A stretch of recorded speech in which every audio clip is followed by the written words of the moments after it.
রবিবার ঢাকায় আসছে জিম্বাবুয়ে ক্রিকেট দল।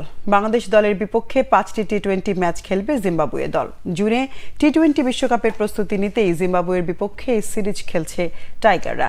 টি-20 বিশ্বকাপের আগে জিম্বাবুয়ের বিপক্ষে সিরিজই বাংলাদেশের প্রস্তুতির শেষ আয়োজন। বিশ্বকাপের আগে যুক্তরাষ্ট্রের বিপক্ষে এবং মূল টুর্নামেন্টের আগে আরও 2টি প্রস্তুতি ম্যাচ খেললেও পূর্ণাঙ্গ সিরিজ বলতে জিম্বাবুয়ে শেষ সিরিজ নাজমুল শান্তদের।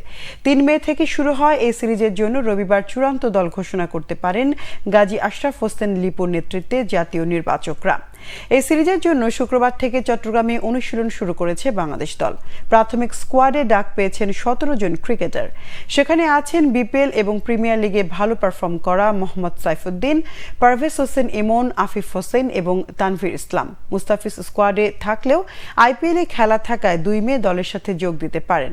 এছাড়া সাবেক অধিনায়ক সাকিব আল হাসানও সেই দলে নেই, তবে দুজনেই এই সিরিজে খেলার কথা রয়েছে। চট্টগ্রামে জহুর আহমেদ চৌধুরী স্টেডিয়ামে 3 মে শুরু হবে 5 ম্যাচ সিরিজ। চট্টগ্রামে বাকি 2 ম্যাচ হবে 5 ও 7 মে। মিরপুরে সিরিজের শেষ 2টি টি-20 হবে 10 ও 12 মে।